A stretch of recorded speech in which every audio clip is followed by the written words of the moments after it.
दोस्तों, पवित्र बाइबल दुनिया की सबसे ज़्यादा पढ़ी जाने वाली एकमात्र किताब है। पवित्र बाइबल ही दुनिया की सबसे बेस्ट सेलिंग यानी कि दुनिया में सबसे ज़्यादा बिकने वाली एकमात्र किताब है, जिसके नाम पर अनेकों वर्ल्ड रिकॉर्ड भी हैं। पवित्र बाइबल के समान दुनिया की किसी दूसरी किताब पर इतने अटैक्स नहीं हुए हैं जितने कि पवित्र बाइबल पर हुए हैं। राजाओं, शासकों ने बाइबल को जला दिया। प्राइम मिनिस्टर्स, प्रेसिडेंट ने कई देशों में बाइबल को बैन कर दिया। लोगों को बाइबल पढ़ने के लिए मार भी दिया गया था, लेकिन फिर भी आज बाइबल हमारे पास है और बिल्कुल सेफ है। जिन राजाओं और शासकों ने बाइबल को मिटाना चाहा, वो खुद मिट गए और आज उनका नामो निशान भी नहीं पाया जाता है। दोस्तों, आज इस शॉर्ट वीडियो में हम जानेंगे कि कैसे अलग अलग लोगों ने बाइबल पर अटैक किए और इतने अटैक होने पर भी बाइबल क्यों सेफ है। और इस वीडियो देखने के बाद आप बाइबल की वैल्यू को ज़रूर समझ पाएंगे और शायद बाइबल पढ़ना शुरू भी कर दें। तो चलिए दोस्तों, हम शुरू करते हैं।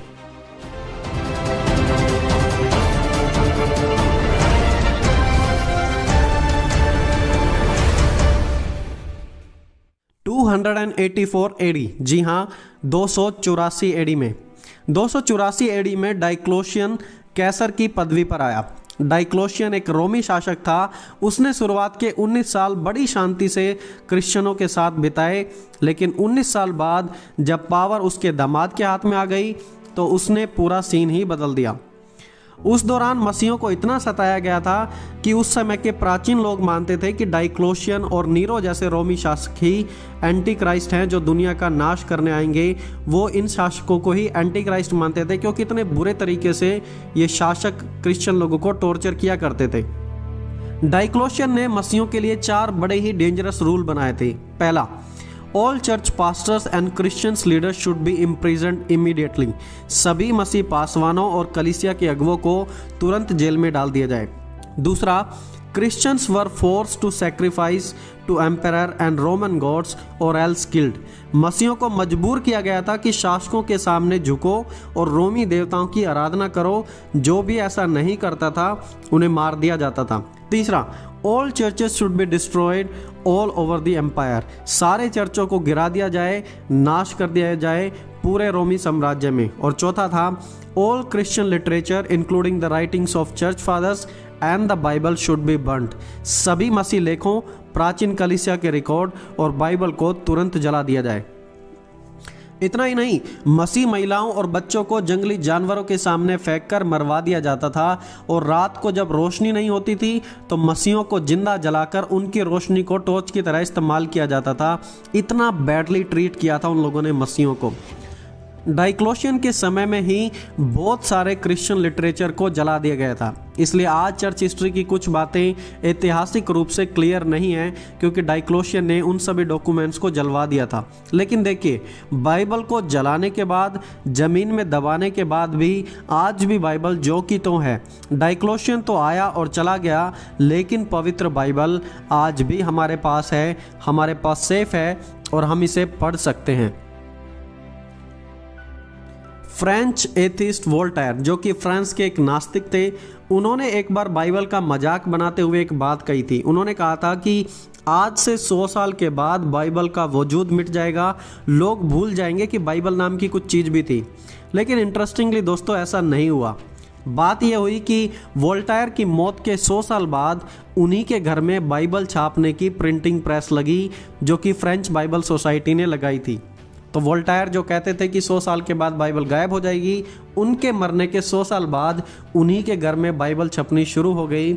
और वोल्टेयर की बातें भी हम सब के सामने झूठ साबित हुई। लोग बाइबल को भूले नहीं, बाइबल आज भी हमारे पास है और आज भी दुनिया में सबसे ज़्यादा बिकने वाली और दुनिया में सबसे ज़्यादा पढ़ी जाने वाली एकमात्र पवित्र किताब है। लेनिन, मार्क्स, जोसेफ स्टालिन, ये सब के सब बाइबल के बहुत बड़े दुश्मन थे। उन्होंने कहा था कि आने वाली पीढ़ियों में लोग बाइबल को भूल जाएंगे, आने वाली पीढ़ियों में कोई भी बाइबल को नहीं पढ़ेगा। लेकिन क्या आज हम नहीं पढ़ते हैं? बिल्कुल पढ़ते हैं। बाइबल वैसी की वैसी है। सोवियत यूनियन के समय सबसे पहले लोगों से बाइबल छीन ली गई थी, मिशनरीज को मार दिया गया था, चर्चों को म्यूजियम में कन्वर्ट कर दिया गया था और सैकड़ों क्रिश्चियंस को खुलेआम मारा गया था, बिल्कुल ओपनली। तो क्या इतना कुछ करने के बाद कभी वो बाइबल को रोक पाए? जवाब है नहीं, बिल्कुल भी नहीं। जितना उन्होंने रोका उतना ही परमेश्वर का वचन फैलता गया। आज भी जब एक बच्चा पैदा होता है तो बाइबल के वचन बोलकर उसका स्वागत किया जाता है। जब कोई मरता है तो उनकी कब्र पर बाइबल के वचन होते हैं। बाइबल फिलोसॉफी, साइंस और विजडम और व्यवस्था सब चीज़ों से भरी हुई है और कभी कोई परमेश्वर की इस किताब को ना रोक पाया है और ना नष्ट कर पाया है, क्योंकि लिखा है because it is the word of God, क्योंकि वचन ही परमेश्वर है। दोस्तों इतना ही नहीं, इतने अटैक होने के बाद भी आज भी बाइबल की नए नियम की 5000 से ज़्यादा कॉपियाँ हमारे पास अवेलेबल हैं और डेड सी स्क्रॉल्स हैं जो कि 2021 में भी मिले हैं और सन 1947 में भी मिले थे। इतना सब कुछ होने के बावजूद भी परमेश्वर का वचन बाहर आ रहा है, ये दबा नहीं रह रहा और पूरी दुनिया में फैलता ही जा रहा है। दोस्तों आज आपकी बाइबल कहाँ है?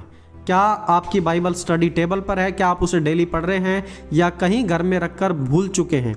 दोस्तों इस बाइबल को आपके हाथ में पहुंचाने के लिए ना जाने कितनों ने अपनी जान गंवा दी है। इसलिए आज इस पवित्र किताब को उठाएं, पवित्र बाइबल को उठाएं और पढ़ना शुरू करें और जानें कि प्रभु आपसे क्या बात करना चाहते हैं। दोस्तों इस शॉर्ट वीडियो के द्वारा प्रभु हम सभी को आशीष दे। मिलेंगे जल्दी एक और नई वीडियो के साथ, तब तक आप सभी को जय मसीह की दोस्तों। और हाँ, अपनी बाइबल पढ़ना ना भूलें, बाइबल जरूर पढ़ें।